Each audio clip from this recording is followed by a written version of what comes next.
میں ہوں آپ کا میزبان ارشد شریف۔ شاہزین بگٹی بلوچستان کے سابق گورنر نواب اکبر بگٹی کے پوتے ہیں۔ شاہزین بگٹی کی گرفتاری کے بعد بلوچستان میں ایک دفعہ پھر ٹینشن پیک پہ پہنچ رہی ہے۔ شاہزین بگٹی کی گرفتاری کے بارے میں ڈیفرنٹ ویو پوائنٹ سامنے آ رہے ہیں۔ ایک ویو پوائنٹ سیکیورٹی آفیشلز کا ہے اور دوسرا شاہزین بگٹی کا، ان کے والد اور ان کے بھائی کا۔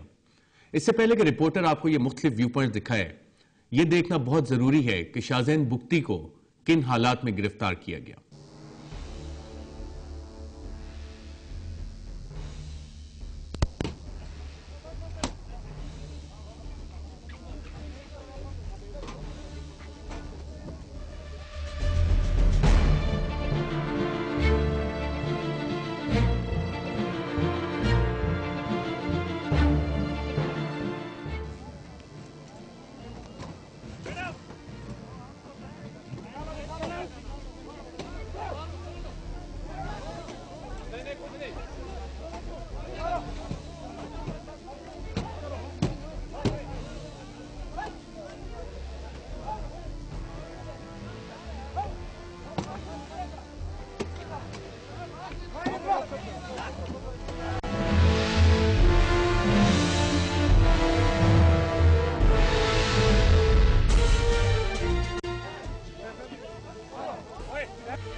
شاہزین بگٹی کی گرفتاری کے بارے میں آئی جی ایف سی کا کہنا ہے کہ یہ گرفتاری خفیہ اداروں کی اطلاع پہ عمل میں لائی گئی۔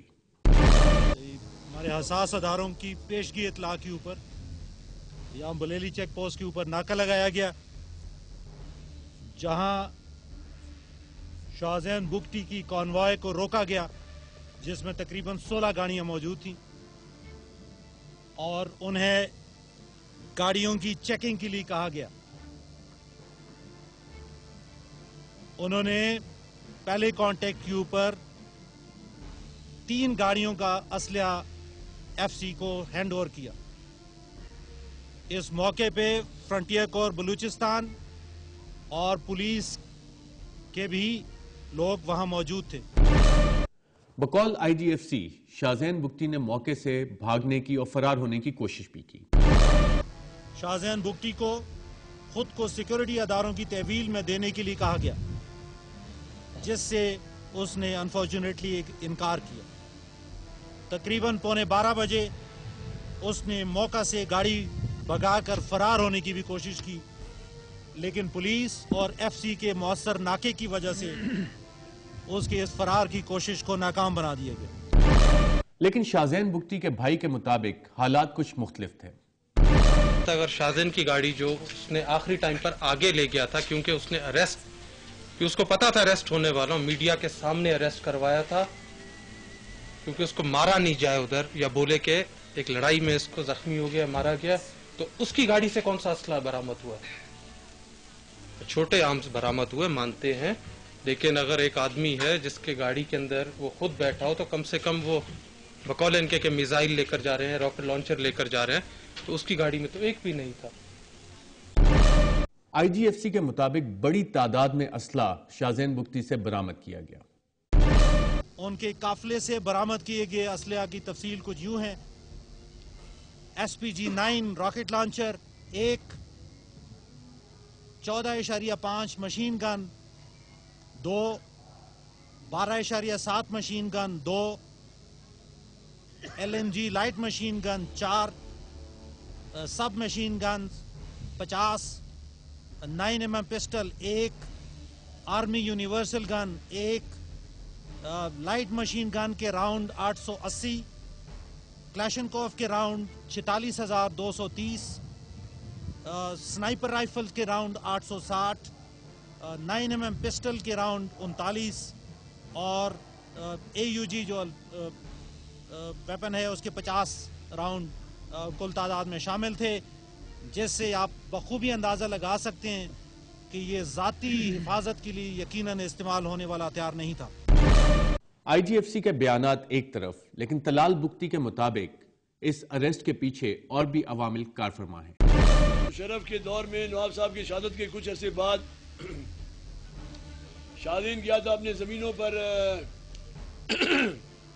फसल उठाने, तो वहाँ से वो चला गया कराची, और कराची में उसके मामे का दोस्त था सलीम जान मज़ारी का, ब्रिगेडियर मसूद MI का सिंध ऑपरेशन का इंचार्ज था, जिसने वहाँ हज़ारों बुख्तियों को गायब किया, बलोचों को, सिंधियों को।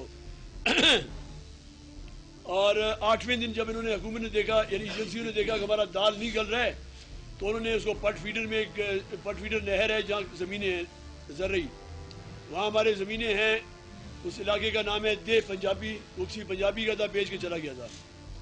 तो दूसरे उसमें उसका नाम गाड़ी भी है। तो उन्होंने शो किया कि शाहजेन को हमने वहाँ से पकड़ा, इतने रॉकेट लॉन्चर, इतने तोप, इतने बम, इतने धमाका खेज मवाद और इतने मिसाइल वगैरह सब उस पर डाल दिए। फिर दहशतगर्दी की अदालत में उस पर केस चला। जब मुशर्रफ उतरा तो उसके बाद वो केस विड्रॉ हो गया और इसको छोड़ दिया गया। उसी तरह अब शाहजेन को गिरफ्तार कर लिया गया है। शाहजेन बुख्ती ने भी आज मीडिया के सामने एक बयान में अपने ऊपर लगाए गए इल्जामात की तरदीद की। देखें, अगर असला मेरे साथ इतना होता, इतने भारी असले के साथ, आपका क्या ख्याल है, मुझे कोई रोक सकता था? ये असला अगर हमारे पास होता और मतलब एक बरेली चेक पोस्ट पे हमें कोई रोकने वाला नहीं होता। एक कॉमन सेंस की बात है कि इतना असला, और मैंने तो खुद अभी तक अखबारात नहीं पढ़े, और इस तरह की जिस तरह की हमारे पास गाड़ियाँ थी, तो उन गाड़ियों में तो ये असला आ नहीं सकता है। हमारे साथ कोई ट्रक नहीं थे 16 व्हीलर जिनमें ये असला हम लोग डाल के जा रहे थे, जितने बड़े थे। शाहजेन बुख्ती की हिरासत के बाद बलूचिस्तान के हालात किस तरफ को जाएंगे, इसकी इंडिकेशन तलाल बुख्ती ने मीडिया से गुफ्तगू करते हुए दी। और ना सिर्फ ये, बल्कि उन्होंने तमाम हुकूमती इंक्वायरीज पे अपने डिस्ट्रस्ट का भी इजहार किया और कहा कि सिर्फ सुप्रीम कोर्ट अगर कोई इंक्वायरी करेगी तो उस पर उन्हें एतमाद होगा। मुझे मेरे इत्तला के मुताबिक ये पशीन नहीं, ये जो कुशलाख से 3-4 गाड़ियां इस कॉन्वाई में घुस गए जो एजेंसियों के थे और बरेली चेक पोस्ट पर इनको पकड़ लिया गया। ये एक बहुत बड़ा साजिश है। ये जनरल अपना ये उबैदुल्ला खटक जो है, ये चूंकि अभी आया है IGFC बन के, और ये क्या कहते हैं, रहमान मलिक के कहने पर साजिश इसने बनाकर ये कार्रवाई की है। यानी अपने आप को हुकूमत के, रहमान मलिक के अच्छे यानी उसकी नज़रों में अच्छा बनने के लिए ये कार्रवाई किया है। और इसमें एजेंसीज भी इन्वॉल्व हैं, क्योंकि शाहजेन ने आज से कुछ अर्सा पहले ऐलान किया था कि मैं डेरा बुख्ती जाऊंगा 28 तारीख को, 28 जनवरी को। तो उसको ये रोकने के लिए ये कार्रवाई की गई है। और इस कार्रवाई में अगर शाहजेन मुलव्वस हुआ तो इसको हम पार्टी से फारिग कर देंगे, वो भी सुप्रीम कोर्ट इसका इंक्वायरी करे। ये नहीं कि ISI और MI और IB सारे ठग चीटर्स बैठे हुए हैं वो करे, इसका हम वो नहीं मानते। और अगर ऐसा किया नहीं गया तो किसी दहशतगर्दी की अदालत में इसको पेश किया गया तो हम मुज़ाहमत करेंगे, बल्कि पूरा बलूचिस्तान से उम्मीद करेंगे वो मुज़ाहमत करेंगे। नाज़रीन, ये वो मुख्तलिफ बयानात थे, वो सर्कमस्टांसेस थे जिसमें शाहजेन बुख्ती को ज़ेर हिरासत लिया गया। लेकिन बलूचिस्तान के हालात और उनका जेनेसिस क्या है, इस पे हम अपनी गुफ्तगू करेंगे एक वक्फे के बाद, और ये जानने की कोशिश करेंगे कि क्या वहाँ पे कुछ इंटरनेशनल फैक्टर्स भी इन्वॉल्व हैं, क्या बरतानिया, अमेरिका और भारत जैसी कुव्वतें बलूचिस्तान को डिस्टेबलाइज करने की कोशिश कर रही हैं, क्या वहाँ पे मिलिट्री और FC की प्रेजेंस है जिसकी वजह से बलोच और फेडरल गवर्नमेंट में एक डिस्ट्रस्ट है, और जितने भी पैकेजेस अनाउंस किए गए जिसमें आगाज हकूक बलूचिस्तान है, पार्लियामेंट्री कमेटीज की रिकमेंडेशंस हैं, उन पे अमल दरामद हुआ या नहीं, और अगर नहीं हुआ तो उसकी क्या वजूहात हैं। एक वक्फे के बाद।